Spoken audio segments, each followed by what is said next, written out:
2010 San Francisco. I'm Sam Altman. I'm the co-founder and CEO of Looped. Restaurant में बैठा हुआ ये 25 साल का लड़का बिल्कुल अनजान है कि अगले 12 साल बाद यही लड़का पूरी दुनिया का फ्यूचर चेंज करने वाला है। Sam Altman. और एक ऐसी चीज दुनिया को देने वाला है जो लोगों ने सिर्फ सोची या सिर्फ फिल्मों में देखी थी, और वही इमेजिनरी चीज को ये लड़का सच्चाई में बदलने वाला है और लोगों को इंट्रोड्यूस कराने वाला है AI चैटबॉट ChatGPT से। ChatGPT coming for your job. ChatGPT. ChatGPT. लेकिन हर सक्सेस के पीछे होती है फेल्यूर्स की कहानी, कंट्रोवर्सीज की कहानी, और एक अहम सवाल जो मेरे और आपके दिल में हमेशा रहेगा कि क्या AI ह्यूमैनिटी के लिए अच्छा होगा या खुद ह्यूमैनिटी के लिए एक बड़ा खतरा बन जाएगा।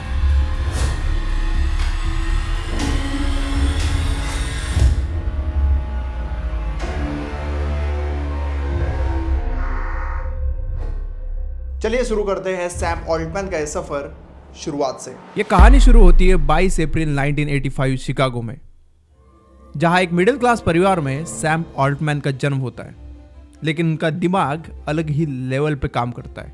बचपन से ही सैम टेक्नोलॉजीज और मशीन के लिए एक अजीब सी क्यूरियोसिटी रखते थे। जब उनके फ्रेंड्स वीडियो गेम्स और स्पोर्ट्स में बिजी थे, तब सैम अपनी जिंदगी कोडिंग और प्रोग्रामिंग के साथ स्पेंड कर रहे थे। 2000 तक सैम ऑल्टमैन ने अपने स्किल को इतना रिफाइन कर लिया था कि उन्होंने प्रोग्रामिंग और ऐप डेवलपमेंट के बेसिक प्रिंसिपल डीपली समझ लिए थे। उनके लाइफ का टर्निंग पॉइंट तब आया जब उन्हें प्रोग्रामिंग कंपटीशन में रिकॉग्नाइजेशन मिलना शुरू हुआ। सैम काफी इंट्रोवर्ट थे, लेकिन उनका काम उनका सबसे बड़ा इंट्रोडक्शन था। 2003 में Sam Altman Stanford university join करते हैं, जहां वो कंप्यूटर साइंस मेजर चूज करते हैं। स्टैनफोर्ड सिलिकॉन वैली का हब था और वही सैम के आइडियाज ने नए शेप लेना शुरू किया। स्टैनफोर्ड में उन्होंने प्रेजेंट टेक्नोलॉजी के बियॉन्ड सोचना शुरू किया, लोगों की प्रॉब्लम कैसे सॉल्व करनी है और कैसे टेक्नोलॉजी को एक्सेसिबिलिटी का एक टूल बनाया जा सकता है, ये सोचना शुरू किया। लेकिन उनका एक बड़ा डिसीजन उनकी पूरी जिंदगी बदल गया। 2005 में सेकंड ईयर में सैम ने स्टैनफोर्ड ड्रॉप आउट होने का एक रिस्क स्टेप लिया, सिर्फ अपना स्टार्टअप शुरू करने के लिए। सैम, तो इतना फोकस क्यों कर रहा है? ये ऐप का आइडिया मुझे रिस्की लग रहा है। स्मार्टफोन नया है और लोग अपनी लोकेशन फ्रेंड्स के साथ शेयर करना चाहेंगे, और मुझे लगता है कि लूप्ड एक ट्रेंड बन सकता है। 2005 में सैम ने लूप्ड का आइडिया पिच किया, एक ऐप जो लोगों को उनकी लोकेशन शेयर करने की फैसिलिटी देता था। The orange pin up there is where I am right now, and the blue pins represent my friends. We make serendipity happen. This is the best version of Loop that we have ever made. Stanford में अपने initial prototype के बाद Sam को लग रहा था कि looped एक बड़ा हिट हो सकता है। 2005 में सैम लूप्ड को Y कॉम्बिनेटर के सामने पिच करते हैं। सैम की पिच इतनी कन्विंसिंग थी कि लूप्ड Y कॉम्बिनेटर का एक हिस्सा बन गया, और जहां उन्होंने अच्छी खासी फंडिंग रेज की, जिस वजह से लूप्ड को इनिशियल ट्रांजिशन मिले और इन्वेस्टर इस कंसेप्ट से इंप्रेस हुए। पर जहां एक तरफ अपॉर्चुनिटीज थी, वही दूसरी तरफ चैलेंजेस भी बढ़े। टेक्निकल ग्लिचेस और प्राइवेसी कंसर्न लूप्ड के एक सबसे बड़े हर्डल्स बन गए, और एक बड़ा चैलेंज था, वो था कंपटीशन। 2008 तक फॉरस्क्वेयर जैसे कॉम्पिटिटर्स ने मार्केट में डोमिनेट करना शुरू कर दिया था। The new prince of social, Dennis Crowley, is used to fielding questions about his competitors. Foursquare is the widely regarded frontrunner in the red-hot location-based service race.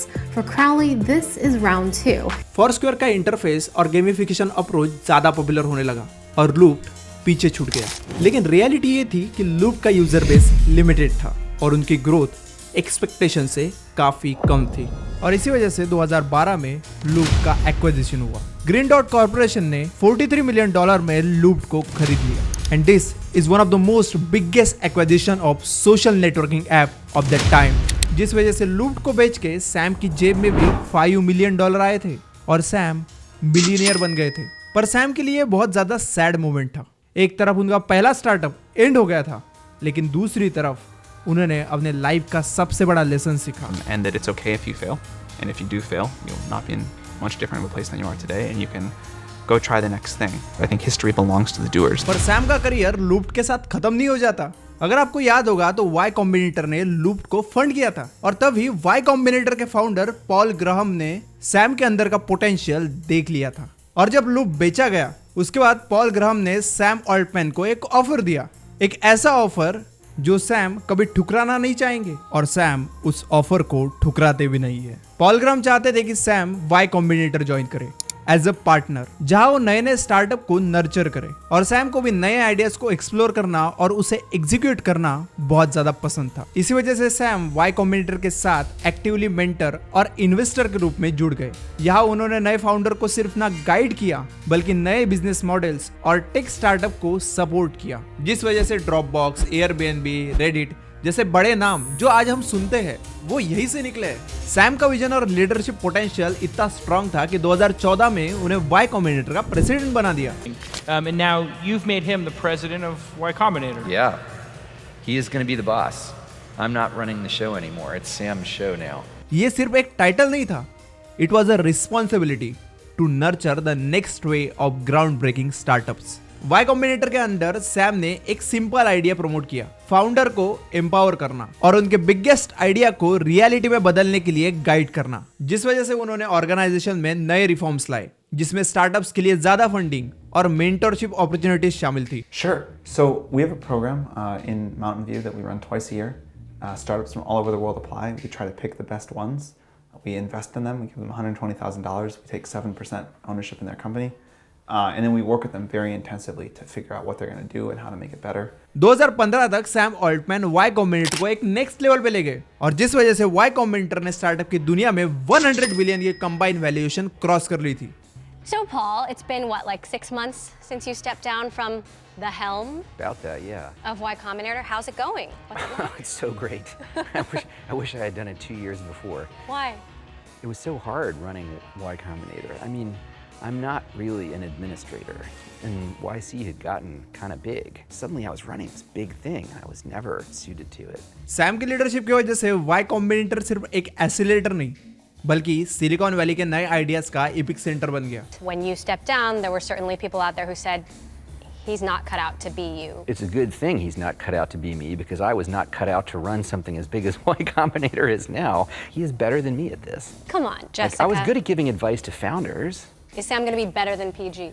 Sam brings a lot of things to the table that neither of us had, which is just this amazing amount of energy and patience that's needed to broker deals with investors. Y Combinator is doing a lot of different things as a result. पर तभी artificial intelligence की दुनिया में नए break through हो रहे थे। I think we're moving into a period when, for the first time ever, we may have things more intelligent than us. You believe they can understand? Yes. You believe they are intelligent? Yes. You believe these systems have experiences of their own and can make decisions based on those experiences? In the same sense as people do, yes. और एक बड़ी problem सामने आ रही थी, AI का misuse, जिस वजह से Sam Altman, Elon Musk, Greg Brockman, Ilya Sutskever और टॉप रिसर्चर के साथ मिलकर एक ऑर्गेनाइजेशन शुरू की जिसका नाम उन्होंने ओपन एआई रखा। मिशन सिंपल था, एआई को ऐसे डेवलप करना जो ह्यूमैनिटी के लिए सेफ हो। पर यह मिशन आसान नहीं था। एआई की डेवलपमेंट के लिए रिसर्च, फंडिंग और सबसे इंपॉर्टेंट इथिकल वैल्यू चाहिए थे। यह एक क्रिटिकल मूवमेंट था। इलॉन मस्क के डाउट और एआई की कॉम्प्लेक्स रिस्क ने सैम की डिटर्मिनेशन को और मजबूत बनाया। उन्होंने डिसाइड किया कि ओपन एआई को नॉन प्रॉफिट मॉडल पर बिल्ड किया जाएगा ताकि उसका फोकस सिर्फ प्रॉफिट नहीं बल्कि ह्यूमैनिटी के लिए हो।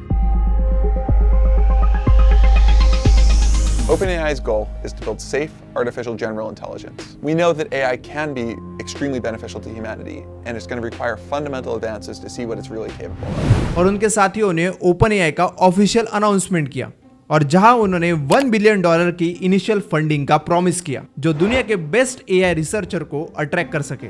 OpenAI ने अपने शुरुआती दिनों में रिफोर्समेंट लर्निंग और जनरेटिव मॉडल्स पे काम शुरू किया, लेकिन रिसोर्सेस और ब्रेक थ्रू को अचीव करना आसान नहीं था। अर्लियर प्रोटोटाइप एक्सपेक्टेड रिजल्ट नहीं दे रहे थे, जिस वजह से OpenAI के अर्लियर ईयर्स स्ट्रगल से भरे हुए थे। The beginning of OpenAI was really tough. Stuff was not working that well. We were this like extremely ragtag group of people. We were, as I mentioned earlier, like mocked by everyone serious in the field. और Google DeepMind जैसे competitors के साथ compete करना मुश्किल हो रहा था और AI रिसर्च के लिए सुपर कंप्यूटर और रिसोर्सेज की जरूरत थी। इनका गोल था कि AI को थियोरेटिकल कॉन्सेप्ट से निकालकर रियल वर्ल्ड प्रॉब्लम सॉल्व करने के लिए यूज किया जाए। 2016 और 18 के बीच में AI की रेस इतनी इंटेंस हो गई कि गूगल, माइक्रोसॉफ्ट, फेसबुक जैसे टेक जायंट्स अपने एआई डिविजन्स में बिलियंस डॉलर इन्वेस्ट करने लगे। Artificial intelligence. Artificial intelligence. The estimates are for big tech to spend big time bucks on artificial intelligence. और OpenAI जो एक नॉन प्रॉफिट ऑर्गेनाइजेशन थी, उसे भी इस कंपटीशन के बीच अपनी जगह बनानी थी। इसी वजह से 2016 में OpenAI जिम लॉन्च करता है, एक प्लेटफॉर्म जो रिफोर्समेंट लर्निंग के रिसर्च और डेवलपमेंट को इजी और एक्सेसिबल बनाता है। और इसी तरह से इस दुनिया के रिसर्च को अपना एल्गोरिदम टेस्ट करने के लिए एक ओपन प्लेटफॉर्म मिला। 2019 में OpenAI का और एक माइलस्टोन आ गया, GPT-2।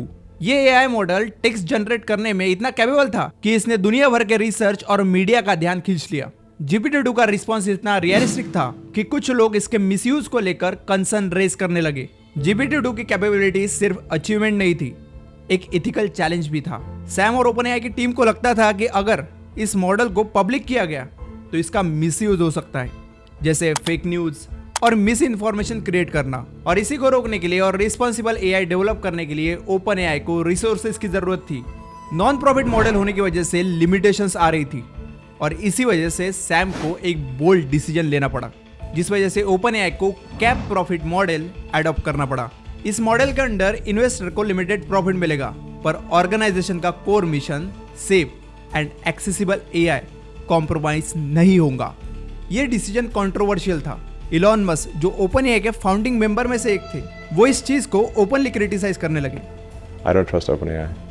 I don't trust Sam Altman, and I don't think we want to have the most powerful AI in the world controlled by someone who is not trustworthy. Elon Musk खुश नहीं थे, tension high थी। कुछ लोग सोच रहे थे कि सैम ऑल्टमैन और OpenAI अपनी वैल्यूज को कॉम्प्रोमाइज कर रहा है, लेकिन सैम कहते रहे कि अगर फंडिंग नहीं मिली तो उनका मिशन फेल हो जाएगा। माइक्रोसॉफ्ट के साथ $1 बिलियन की पार्टनरशिप ने OpenAI के लिए रिसोर्सेज प्रोवाइड किए और OpenAI के ब्रेक थ्रूज जैसे GPT-3 और कोडेक्स पॉसिबल हो पाए। लेकिन सवाल अब भी वही था, क्या OpenAI अब कॉर्पोरेट एंटिटी बन गया था जो सिर्फ पैसे कमाने में इंटरेस्टेड था? 2020 में OpenAI ने GPT-3 लॉन्च किया, एक ऐसा लैंग्वेज मॉडल जो टेक्स्ट जनरेशन में अनप्रेसिडेंटेड कैपेबिलिटी शो करता था। 2020 से 2023 का समय एआई इंडस्ट्री के लिए रिवॉल्यूशन था। OpenAI के GPT-3 ने दुनिया भर में एआई के पोटेंशियल के नए स्टैंडर्ड सेट किए। ये 175 बिलियन पैरामीटर के साथ उस वक्त का सबसे एडवांस एआई लैंग्वेज मॉडल था। GPT-3 की एबिलिटी सिर्फ टेक्निकल कम्युनिटी तक लिमिटेड नहीं थी, बिजनेस लीडर्स, एजुकेटर्स और डेवलपर सभी इसके पोटेंशियल से इंप्रेस हुए। लेकिन ये सक्सेस अपने साथ नए क्वेश्चंस और चैलेंजेस भी लेकर आई। GPT-3 के लॉन्च के बाद इथिकल कंसर्न उठने लगे। I alluded in my opening remarks to the jobs issue, the economic effects on employment. I think you have said, in fact, and I'm going to quote, development of superhuman machine intelligence is probably the greatest threat to the continued existence of humanity. Sam और OpenAI के team के सामने एक important question था, कैसे इस technology को safe और रिस्पॉन्सिबल रखा जाए। 2022 में OpenAI ने GPT-3 के फ्रेमवर्क पर काम करते हुए एक नए विजन को रियलिटी बनाया, ChatGPT। ये एक कॉन्ट्रोवर्शियल एआई मॉडल था जो यूजर के क्वेश्चन को नेचुरल और एंगेजिंग आंसर देता था। ChatGPT के डेवलपमेंट सिर्फ टेक्नोलॉजी एडवांसमेंट नहीं थी, ये एआई के एक्सेसिबिलिटी को रीडिफाइन कर रहा था ताकि हर इंसान इसका यूज अपने पर्सनल और प्रोफेशनल लाइफ में कर सके। ChatGPT के पब्लिक रिलीज के बाद OpenAI के सर्वर रिक्वेस्ट से ओवरलोड हो गए। मिलियंस ऑफ यूजर्स इस एआई को टेस्ट करना चाहते थे, पर हर इनोवेशन की तरह ये भी अपने साथ चैलेंजेस लेकर आया। बायस, इनएक्यूरेंस और मिसयूज के एक्विजिशन ने ChatGPT के डेवलपमेंट को एक नई अर्जेंसी दी। सैम और OpenAI की टीम ने तुरंत एक्शन लिया, फीडबैक एनालाइज किया और नए सेफ्टी मेजर्स इंप्लीमेंट किए। 2023 तक ChatGPT एक ग्लोबल फिनोमेना बन चुका था। दुनिया के हर कोने में लोग इस एआई का यूज कर रहे थे। माइक्रोसॉफ्ट ने इस टेक्नोलॉजी को अपने प्रोडक्ट जैसे ऑफिस एंड टीम के साथ इंटीग्रेट करना शुरू किया। ये पार्टनरशिप ने OpenAI के मिशन को और ज्यादा एक्सेलरेट किया। ChatGPT सिर्फ एक टूल नहीं था, it was a transforming how people interact with technology. 2023 तक सैम ऑल्टमैन दुनिया के सबसे बड़े इंपॉर्टेंट डिबेट्स के सेंटर बन चुके थे। The number one company on this year's Disruptor 50 list is OpenAI, which is reportedly valued at nearly $30 billion. The startup reached 100 million users just 2 months after its launch. वो AI के regulations के लिए push कर रहे थे। We talked about the need for the US to have a general policy about AI leadership. और warn कर रहे थे कि अगर एआई को कंट्रोल नहीं किया गया तो कॉन्सिक्वेंस डिजास्टरियस हो सकते हैं। सैम का मानना है कि एआई ह्यूमैनिटी के लिए एक अपॉर्चुनिटी भी है और एक डेंजर भी। One of my hopes for AI is that it will take, it'll help us be our best. It'll help us like amplify our best and stop our worst impulses. वो कहते हैं the only way to control AI is to build responsibly. 2023 के बाद AI का role सिर्फ innovation तक limited नहीं रहा। अब AI दुनिया के लिए एसेंशियल डिबेट का सेंटर बन चुका था। AI की कैपेबिलिटीज के साथ दुनिया भर में कंसर्न भी बढ़ा। मिस इन्फॉर्मेशन, जॉब डिस्प्लेसमेंट और AI का मिसयूज। जैसे AI में कोई भी इशू हो तो ग्लोबल लीडर्स और ऑर्गेनाइजेशन ने OpenAI और सैम ऑल्टमैन को डायरेक्टली क्वेश्चन करना शुरू किया। सैम ने OpenAI के ट्रांसपेरेंसी और रेगुलेशन मेजर्स को एक्सप्लेन किया। I think jobs and employment and what we're all going to do with our time really matters. I agree that when we get to very powerful systems, the landscape will change. I think I'm just more optimistic that we are incredibly creative and we find new things to do with better tools, and that will keep happening. I think if this technology goes wrong, it can go quite wrong, and we want to be vocal about that. We want to work with the government to prevent that from happening. इस controversial और debates के बीच OpenAI का focus innovative solutions पे बना रहा। Health care में AI based diagnostics के level save किए जा रहे थे। क्लाइमेट मॉडलिंग के थ्रू ग्लोबल वार्मिंग के सॉल्यूशंस एक्सप्लोर हो रहे थे और एजुकेशन में ChatGPT जैसे टूल्स से स्टूडेंट को एम्पावर किया जा रहा था। लेकिन OpenAI के लिए एक और बड़ा चैलेंज था, AGI का डेवलपमेंट। AGI यानी आर्टिफिशियल जनरल इंटेलिजेंस, जो ह्यूमन लेवल इंटेलिजेंस को सप्रेस कर सके, एक ब्लेसिंग भी हो सकता है और एक एक्सटेंशियल थ्रेट भी।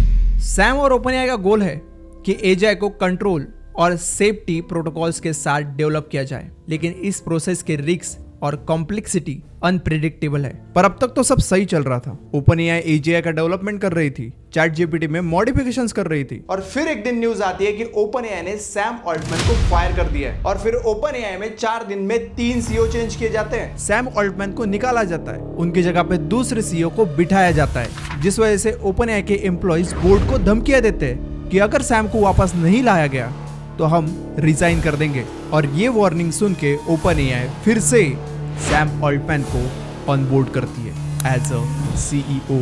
और इस सब के पीछे रीजन बताया जाता है एक मिस्टीरियस AI को, U-Star, एक ऐसा AI जो ह्यूमैनिटी के लिए खतरा बन सकता है। ये AI normal human like talk ही नहीं कर सकता, बल्कि कॉम्प्लेक्स मैथमेटिक प्रॉब्लम भी सॉल्व कर सकता है। जिस तरह से अगर इसे देखा जाए तो ये कुछ हद तक फ्यूचर भी प्रेडिक्ट कर सकता है। पर अभी तक तो ये सिर्फ एक मिस्ट्री है। पर अगर OpenAI में ऐसी कुछ चीजें हो रही है तो ये चीज ह्यूमैनिटी के लिए खतरा बन सकती है। जिस वजह से सवाल अब भी वही है, क्या AI ह्यूमैनिटी के लिए अच्छा होगा या खुद ह्यूमैनिटी के लिए एक बड़ा खतरा बन जाएगा? इसमें आपका क्या कहना है वो आप कमेंट में लिख सकते हैं, और ऐसे वीडियोस के लिए मुझे सब्सक्राइब कर सकते हैं।